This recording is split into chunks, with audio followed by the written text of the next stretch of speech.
மகளே முடிஞ்ச அளவுக்கு இந்த வீடியோவை ஃபுல்லா பார்த்து ஷேர் பண்ணுங்க. ஏன்னா பவள விழா பாப்பா அண்ணன் உதயநிதி நேத்து சட்டசபையில வந்துட்டு நம்ம ஆட்சி வந்து ஏதோ இன்ஸ்டாகிராம் ரீல்ஸ் ஆட்சி மாதிரி பண்ணிடாதீங்கன்னு ஏதோ வீடியோ கிளிப் பேசியிருக்காரு. பார்த்துட்டு வாங்களேன். உங்க ஆட்சியை பொறுத்த வரைக்கும் வெறும் இன்ஸ்டாகிராம்ல ரீல்ஸ் ஆட்சியா இல்லாம ரியல் ஆட்சியா நடத்துங்க. ரீல்ஸ் வந்து நல்லா போடுறீங்க தம்பி.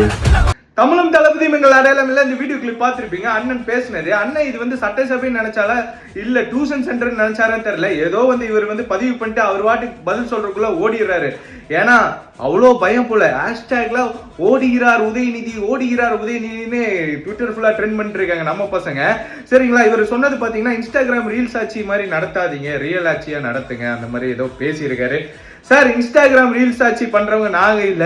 வந்த 3-4 நாள்லயே என்ன நடந்திருக்குன்னு தெரியும். தமிழ்நாட்டுல உங்களால முடியாது 700 கடையை முதல் கட்டமா க்ளோஸ் பண்ணியிருக்காரு. 200 யூனிட் மின்சாரம் ஃப்ரீன்னு சொல்லியிருக்காரு. பெண்களோட பாதுகாப்பு உறுதி செஞ்சிருக்காரு. போதைப் பொருள் தடுப்பு படையை உருவாக்கி இருக்காரு. இந்த 3 நாள்ல எந்த ரெஸ்ட்டுமே இல்லாம உங்களை மாதிரி துபாய் ஓடி போகாம அங்க தலைமைச் செயலகத்துல அவரோட குழுவோட முடிவு பண்ணி ஏதோ ஒரு புதிய திட்டத்தை கொண்டு வரணும் ஆலோசனை பண்ணிட்டே இருக்கிறது தான் எங்க தளபதி.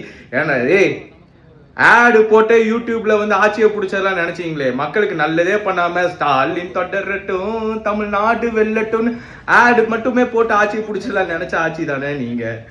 இன்ஸ்டாகிராம் ரீல்ஸ்ன்னு அவருக்கு என்ன ஞாபகம் வந்திருக்குன்னா அவரை மாதிரி எல்லாருமே நைட் 2 மணிக்கு ரீல்ஸ் பார்ப்பாங்கன்னு நினைச்சிட்டாரு போல.